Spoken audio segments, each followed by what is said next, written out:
না, কালকের আমাদের মাননীয় জেলা শাসকের উদ্যোগে এবং পশ্চিমবঙ্গের মাননীয় মুখ্যমন্ত্রী মমতা বন্দ্যোপাধ্যায়ের নির্দেশে সরকারিভাবে যে ডিজাস্টার দপ্তরের পক্ষ থেকে যে সুযোগ সুবিধাগুলো আছে 2 লক্ষ করে টাকা, তা সেই বিষয়টা নিয়ে আমরা উপস্থিত হয়েছিলাম কাকদ্বীপ বিডিও অফিসে। ওখানে আমাদের মাননীয় সভাধিপতি নীলিমা মিস্ত্রি মহাশয় এবং সাংসদ বাপি হালদার, ডিএম আমাদের সুমিত গুপ্তা মহাশয়, আমাদের এডিএম ভাস্করবাবু ছিলেন। এছাড়াও আমাদের additional SP Charu madam plus SDPO, ADF marine কর্মাধ্যক্ষ আমাদের মৎস্য, আমরা সবাই ছিলাম। কালকের একটা শোকসন্তপ্ত যারা পরিবার, যারা তাদের কাছের মানুষকে হারিয়েছিল, তাদের প্রতি একটা সমবেদনা জ্ঞাপন আমরা করেছি এবং সঙ্গে সঙ্গে সরকারের ডিজাস্টার দপ্তরের পক্ষ থেকে যে টাকাটা আছে 2 লক্ষ করে টাকার চেক অতিরিক্ত, সেই টাকা আমরা ওনাদের হাতে তুলে দিয়েছি। শুধু তাই নয়, যে 8জন এবং 9জন, একজনকে পাওয়া যাচ্ছিল না, গতকাল ফরেস্ট আমাদের জম্বুদ্বীপের কাছাকাছি ফরেস্টরা তাকে উদ্ধার করে নিয়ে এসছে, আমাদের সে বডিটাও পাওয়া গেছে।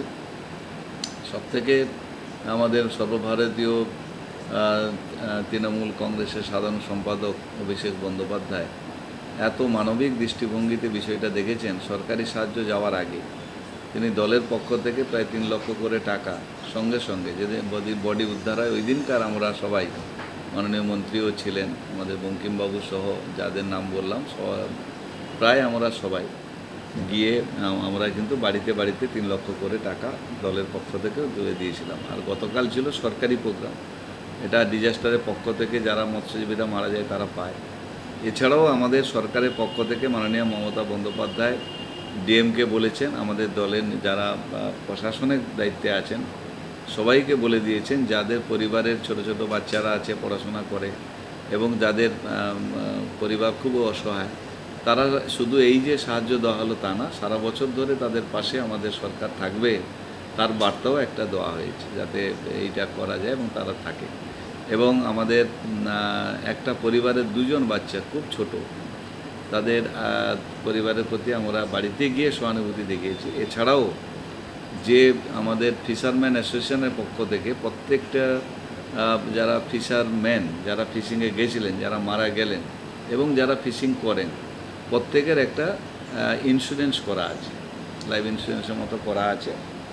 সেই ইন্স্যুরেন্সের পক্ষ থেকেও আমরা বলেছি খুব দ্রুততার সঙ্গে ব্যবস্থা নিয়ে যাতে মৃত পরিবারদের প্রতি যে ইন্স্যুরেন্সের টাকা, সেও 2 লক্ষ টাকা, তাহলে স্বাভাবিকভাবে মোটামুটি টাকাটা বড় কথা নয়, টাকাটা দিয়ে তো মানুষের জীবন ফেরানো যাবে না, কিন্তু মানুষ মরবে বা যাবে এটা তো আমাদের হাতে নেই, এটা ঈশ্বরের হাতে থাকে।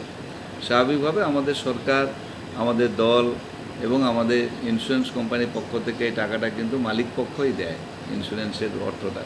সেই থেকে তাদের পক্ষ থেকেও খুব তাড়াতাড়ি আরও যাতে 2 লাখ টাকা মৃত পরিবারের পক্ষে দেওয়া যায় তার জন্য আমরা ব্যবস্থা নিয়েছি।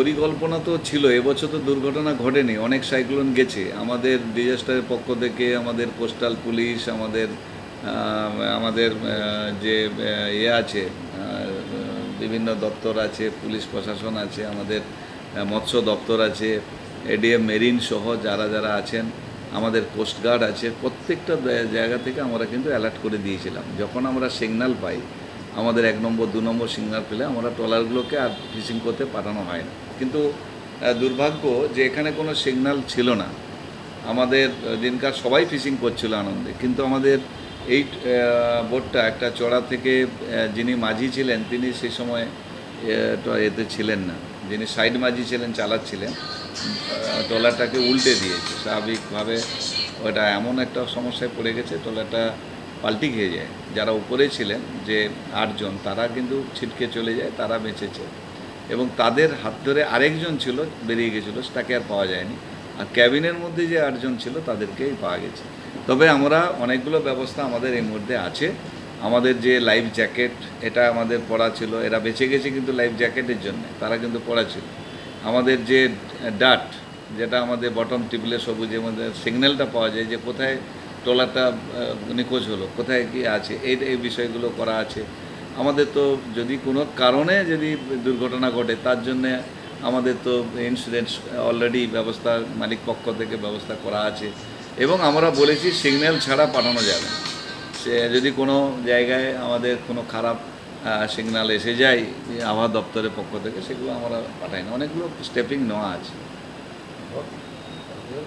এটা তো আমাদের মাননীয় মুখ্যমন্ত্রী অলরেডি দিয়েছে যে যা আমাদের বেশ কিছু বিষয়ের উপরে থেকেও মমতা ব্যানার্জি মাননীয় মুখ্যমন্ত্রী তিনি বলেছেন যে আমাদের আগমন স্বাগত শুভেচ্ছা প্রত্যেকে যাতে এটা আনন্দের সহকারে বিগত দিনে যেমন নিয়েছিলাম, ইউনিসেফের পক্ষ থেকে যেভাবে এটাকে ওয়ার্ল্ড হেরিটেজ হিসাবে স্বীকৃতি দেওয়া হয়েছে আমাদের দুর্গা উৎসবটাকে, সেইটাকে নিয়ে আমরা আমাদের জেলার পক্ষ থেকেও আমাদের মাননীয় জেলা শাসকের একটা ভার্সান আছে, তিনিও বলেছেন, এবং আমাদের প্রশাসনের পক্ষ থেকে সবাইকে বলা হয়েছে পুজোর মরশুমে প্রত্যেকে অ্যালার্ট থাকতে হবে, পুজো কমিটিকে অ্যালার্ট থাকতে হবে, প্রশাসনকে অ্যালার্ট থাকতে হবে, পুলিশ প্রশাসনকে সর্বভাবে অ্যালার্ট থাকতে হবে, এবং যাতে কোনোরূপভাবে দুর্ঘটনা না ঘটে, কোনোরূপভাবে অঘটন না ঘটে, মায়ের পুজোটা নির্বিঘ্ন হয়, উৎসবটা নির্বিঘ্ন হয়।